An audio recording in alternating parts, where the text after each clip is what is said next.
MHz. Stasiun Relay Musirawas Utara 93,5 MHz. Stasiun Relay Pagar Alam 97,7 MHz. Stasiun Relay Kabupaten Penukal Abab Lematang Ilir 89,0 MHz. Stasiun Relay Prabu Muli 99,9 MHz dan Stasiun Relay Sekayu 90,3 MHz. RRI Palembang.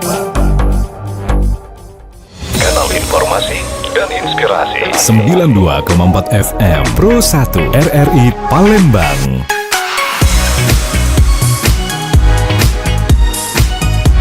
Kanal informasi dan inspirasi.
Pukul 6 waktu Indonesia Barat. Radio Republik Indonesia Palembang dengan Warta Berita. Korbit Data dan Informasi Stasiun Klimatologi Sumsel mencatat 79% wilayah Sumatera Selatan sudah memasuki awal musim kemarau yang dimungkinkan menambah titik hotspot di daerah-daerah rawan karhutlah. YLKI Sumsel mengindikasikan adanya kecurangan pengurangan volume pada beras kemasan di pasar retail. Beras kemasan yang dicurigai tiba-tiba hilang saat sidak dilakukan.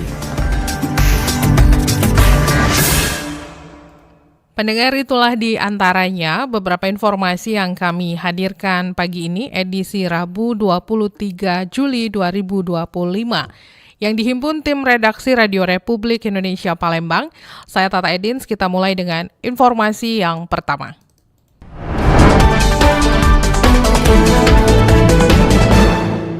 Pendengar, Korbit Data dan Informasi Stasiun Klimatologi Sumsel mencatat 79% wilayah Sumatera Selatan sudah memasuki awal musim kemarau yang dimungkinkan menambah titik hotspot di daerah-daerah rawan karhutlah. Sebanyak 79 wilayah Sumatera Selatan telah resmi memasuki musim kemarau sejak dasarian 1 Juni 2025.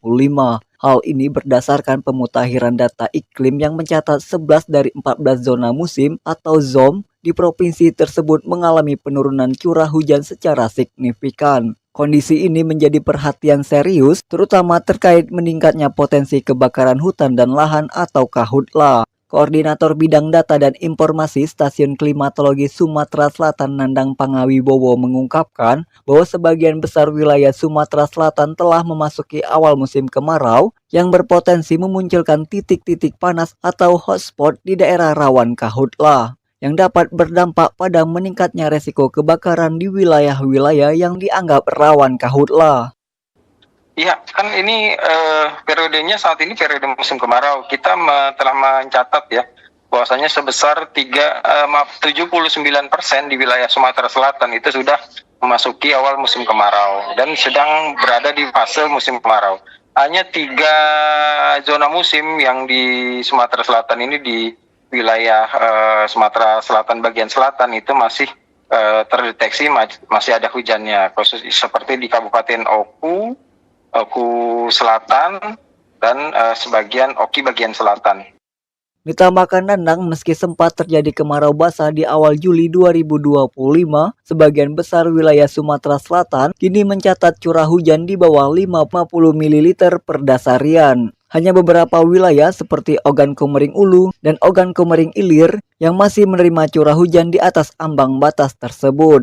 Berdasarkan data hingga 20 Juli 2025, hari tanpa hujan atau HTH terpanjang tercatat di ARG Batu Lintang, Kecamatan Ulu Musi, Kabupaten 4 Lawang dengan durasi 15 hari berturut-turut. Sementara sebagian wilayah lainnya masih dalam kategori HTH sangat pendek 1 hingga 5 hari. Namun tren peningkatan durasi tanpa hujan diperkirakan akan terus berlanjut. BMKG mengingatkan masyarakat untuk tidak melakukan pembakaran lahan, menghemat penggunaan air, dan rutin memantau informasi cuaca dari kanal resmi. Pemerintah daerah juga diminta mengambil langkah antisipatif dan aktif memberikan sosialisasi pencegahan karhutla kepada masyarakat selama musim kemarau berlangsung. Dari Palembang, Sumatera Selatan, Muhammad Irfan, Pro 1 RRI terus mengudara untuk Indonesia. Sementara itu, BPBD Sumsel menyatakan sejumlah wilayah di Sumsel yang memiliki tingkat gambut yang luas menjadi kewaspadaan pencegahan dan penanggulangan kebakaran hutan dan lahan. Salah satu wilayah tertinggi adalah Kabupaten Oki. Dikonfirmasi hal tersebut, Kepala Bidang Kesiapsiagaan BPBD Oki, Udayani menjelaskan jika sejumlah wilayahnya sangat rentan terbakar.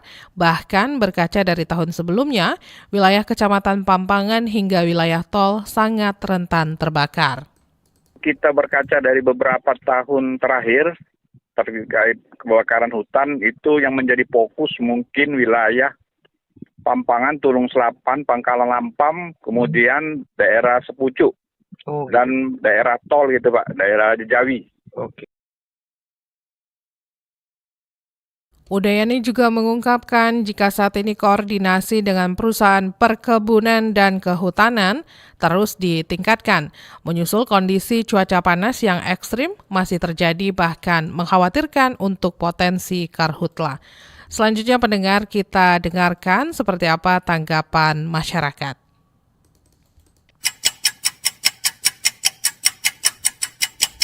Saya Aulia dan saya dari Pelaju. Banyak yang belum paham ya, kalau kemarau basah itu bukan berarti bebas dari resiko kebakaran. Jadi meskipun curah hujan masih turun, ya panas harian tetap tinggi. Ditambah aktivitas manusia yang sembrono, itulah yang picu hotspot. Saya Rani dari Palembang. Kemarau tahun ini terasa berbeda. Hujan masih turun di beberapa daerah, tapi anehnya titik api dan kebakaran hutan tetap muncul. Fenomena ini dikenal sebagai kemarau basah. Curah hujan masih ada, tapi tak cukup membasahi lahan secara merata atau konsisten. Lalu kenapa masih terjadi karhutla? Sebagian besar karena ulah manusia. Pembukaan lahan dengan cara membakar, aktivitas industri yang lalai, hingga kelalaian kecil seperti puntung rokok bisa memicu api. Ditambah saat panas datang menyusul setelah hujan, lahan gambut yang sebelumnya basah bisa cepat mengering dan mudah terbakar. Jadi meski hujan masih turun, risiko tetap tinggi. Kesadaran dan upaya pencegahan harus ditingkatkan. Karhutla bukan hanya soal cuaca, tapi juga soal kebijakan dan perilaku kita. Perkenalkan, nama saya Rizky, saya berasal dari Bukit. Tanggapan saya, menurut saya ini bukan cuma soal cuaca, tapi juga soal kesadaran. Banyak yang tahu bakar lahan itu menyebabkan bahaya, tapi tetap aja dilakukan. Kemarau basah ini juga sebenarnya istilah aja ya. Realitanya di lapangan masih banyak zona rawan. Pemerintah juga harus perlu mengawasi lebih ketat terhadap hutan-hutan di kita nih. Selamat pagi, perkenalkan saya Rani dari Sekojo. Banyak orang kira kalau kemarau basah itu aman, padahal faktanya tidak begitu. Walaupun hujan masih turun sesekali, lahan bisa tetap kering di bawah permukaan dan mudah terbakar. Apalagi kalau ada yang sengaja membakar untuk membuka lahan, itu jelas memperparah. Jadi masalah ini bukan cuma soal cuaca, tapi juga soal perilaku manusia.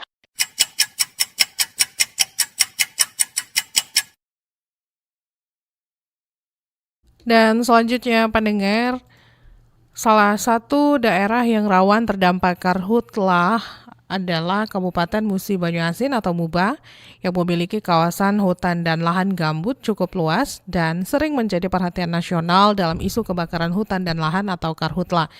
Bagaimana situasi terkini di Kabupaten Muba? Kita akan dengarkan wawancara singkat kontributor RRI Palembang bersama Erik Endartono, Kepala Bidang Kedaruratan dan Logistik BPBD Kabupaten Muba. Pak Erik, bagaimana nih kondisi terkini di Kabupaten Muba terkait ancaman karhutla di tengah musim kemarau saat ini nih Pak? Ya, untuk saat ini di Muba memang cuaca sudah sangat panas ya. Mungkin ada beberapa hotspot yang mulai ada di Muba, tersebar di berbagai kecamatan gitu. Oke, apakah sejauh ini sudah terjadi kasus kebakaran lahan Pak? Untuk saat ini sudah ada yang kita tangani kemarin di Plaka Tinggi, kan sudah kita kontak dan sebagainya ke sana, sudah salah satunya itu. Bagaimana tingkat kerawanannya sendiri nih Pak, dan skala kejadian yang terjadi di Plaka Tinggi kemarin itu Pak?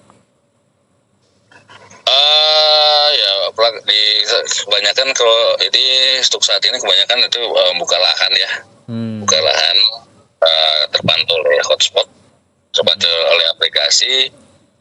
Segera kita koordinasi dengan pihak-pihak terkait, langsung kita gonceng bersama ke lokasi itu. Oke. Terus lalu Pak, untuk strategi mitigasi bencana yang saat ini difokuskan oleh BPBD Muba, terutama dalam menekan risiko karhutla sendiri, seperti apa tuh Pak? Ya, untuk saat ini kita sudah melakukan patroli mandiri ya, patroli mandiri dari satgas-satgas kita yang ada di BPBD itu di seluruh kecamatan sudah kita lakukan sampai saat ini. Nah, selanjutnya kita melakukan aktivasi posko. Aktivasi posko di kecamatan-kecamatan. Pak Erik, ini kan kalau kita lihat beberapa waktu kebelakang ini kan masih ada curah hujan tuh Pak. Kalau kondisinya untuk perakiraan cuaca di Kabupaten Muba sendiri sejauh ini, intensitas hujan dengan kondisi yang sebenarnya sudah memasuki musim kemarau ini seperti apa Pak? Apakah itu menguntungkan atau malah menambah fenomena bencana yang baru itu Pak? Jadi gini, intensitas hujan sudah mulai rendah ya, sudah mulai rendah. Mungkin beberapa hari ini, seminggu ini nggak muncul hujan. Awan ada awan, tidak hujan nggak ada gitu. Artinya memang sudah memasuki puncak musim kemarau ini Pak ya? Ya, diperkirakan kan kita di bulan-bulan Agustus ya, Juli akhir sampai Agustus ini. Tuh, ini kan sudah memasuki kan. Gitu. Nah, kalau untuk fenomena yang dikatakan kemarau basah itu yang seperti apa sih Pak? Ya, kalau kemarau basah itu kan kemarau yang masih disisipi hujan-hujan kecil itu maksudnya. Dia kan kondisinya lembab ya, masih ada udara yang lembab gitu Pak ya. Nah, terus ada sedikit kadang hujan gitu. Nah, itu kemarau basah. Atau kalau berapa hari panas gitu. Nah, itu. Oke, Pak Erik, ini pertanyaan terakhir nih Pak. Apa mungkin pesan dan imbauan kepada seluruh masyarakat di Kabupaten Musi Banyumas ini Pak agar bersama-sama dapat menjaga kebakaran lahan di musim kemarau ini nih Pak? Ya, pesan kami hanya satu, janganlah membakar lahan dengan membakar, itu saja. Karena dampaknya ya Pak, pasti ya Pak? Nah, dampaknya kalau api kecil itu masih jadi kawan, kalau begitu api besar, itu jadi lawan Pak. Oke, Pak Erik, terima kasih nih Pak atas waktu dan informasi penting yang telah dibagikan kepada kami dan pendengar Radio Republik Indonesia di seluruh Indonesia nih Pak. Ya, sama-sama. Iya.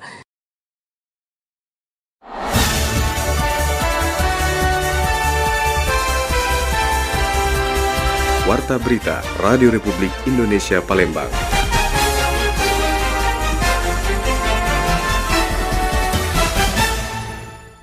Kita beralih ke berita selanjutnya. YLKI Sumsel mengindikasikan adanya kecurangan pengurangan volume pada beras kemasan di pasar retail. Beras kemasan yang dicurigai tiba-tiba hilang saat sidak dilakukan. Yayasan Lembaga Konsumen Indonesia Sumatera Selatan mendesak pemerintah untuk segera menindaklanjuti temuan beras oplosan yang belakangan ini mencuat ke publik. Temuan tersebut awalnya diungkap pihak kepolisian dan diduga beras oplosan sudah tersebar luas di pasaran. Ketua YLKI Sumatera Selatan RM Taufik Husni menyebut praktik curang seperti ini bukan hanya merugikan konsumen tapi juga termasuk pelanggaran hukum yang sangat serius. Ia bahkan menilai kejahatan ini menyangkut kebutuhan pokok masyarakat banyak sehingga penindakannya tidak bisa ditunda. Taufik mengatakan kecurangan yang dilakukan dalam perdagangan beras bukan hanya sebatas pengoplosan antara beras kualitas rendah dan tinggi, tapi juga ada indikasi kuat pengurangan volume dalam kemasan beras premium yang beredar di pasar retail. Karena berat bersihnya kan dikurangi oleh mereka yang nakal ini. Makanya TVRI kemarin mancing. Siapa kak kira-kira ngurangi? Oknum atau ya perusahaan lah. Kan keluarnya dari pabrik industri beras itu kan tentu ada QC terakhir kan, ditimbang. Tidak mungkin secara keluar di kemasan itu dibongkar, kemudian dikemas lagi itu mustahil, aku bilang. Misal Sania nih, keluar dari industrinya, pabrikannya, langsung distribusi pasar, kemudian pasar ngolah lagi, diganti lagi label sini, tidak mungkin. YLKI sendiri menurut Taufik menerima sejumlah laporan dari konsumen yang curiga dengan berat bersih beras dalam kemasan premium. Ketika dilakukan penelusuran ke lapangan, beras yang dimaksud mendadak menghilang dari rak penjualan. Taufik menambahkan pengurangan berat bersih dalam beras kemasan bukanlah ketedoran teknis biasa. Ia menduga kuat bahwa praktik ini sudah dilakukan secara sistematis oleh perusahaan yang memproduksinya. Apalagi di setiap berasan yang keluar dari pabrik, pasti melewati proses quality control dan penimbangan yang ketat. Rian Apridani melaporkan. Pendengar, memperingati Hari ke-6 Milad, pengurus wilayah Aliansi Perempuan Peduli Indonesia Sumsel menggelar pengajian dan ceramah agama di Masjid An-Nas RRI Palembang, Selasa 22 Juli 2025. Dalam rangka memperingati Hari Perayaan Milad ke-6, pengurus wilayah Aliansi Perempuan Peduli Indonesia PW Alpin Sumsel menggelar pengajian dan ceramah agama di Masjid An-Nas RRI Palembang yang dihadiri oleh puluhan anggota aliansi pada Selasa 22 Juli 2025. Ketua Umum PW Alpin Sumsel, Eni Gusita, mengungkapkan kegiatan ini bertujuan sebagai bentuk penguatan silaturahmi dan solidaritas antar perempuan. Selain itu, organisasi ini juga berupaya membangun citra sebagai wadah perempuan yang peduli terhadap bangsa dan berlandaskan nilai-nilai agama.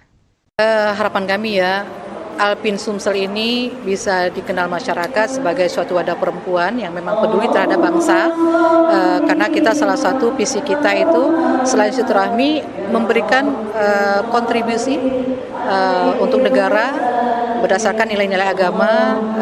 Ya tadi kita datangin PAUD gitu ya, sekolah-sekolah, ya kita ajarkan di sana ya, terutama bukan akademik tapi attitude-nya, akhlak mereka gitu kan.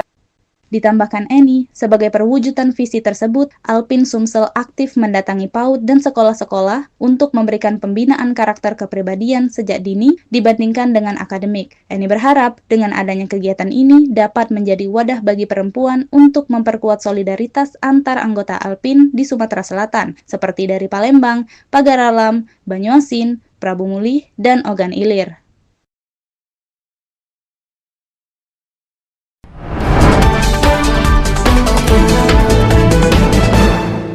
Pendengar, program makan bergizi gratis yang dijalankan pemerintah Kota Palembang terus memberi dampak positif. Hingga kini sekitar 70% sekolah dasar dan menengah pertama telah merasakan manfaat program tersebut. Kepala Dinas Pendidikan Kota Palembang, Adrianus Amri, menjelaskan menu makanan tersebut dievaluasi agar kandungan gizinya sesuai kebutuhan anak usia sekolah. Yang menegaskan program ini bukan hanya soal makanan, tetapi bagian dari upaya membangun generasi sehat dan cerdas. 70% ada 180 untuk SD, untuk SMP 42. Sisanya sekitar 19 lagi untuk SMP.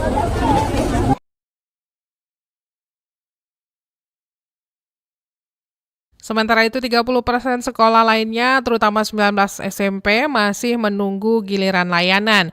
Untuk mempercepat distribusi, Pemkot Palembang telah mengoperasikan 18 dapur umum di 11 kecamatan.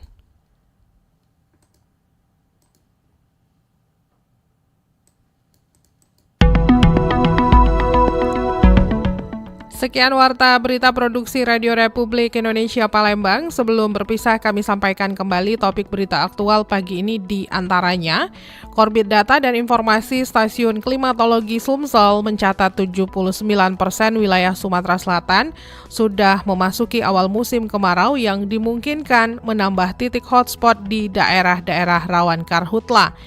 YLKI Sumsel mengindikasikan adanya kecurangan pengurangan volume pada beras kemasan di pasar retail.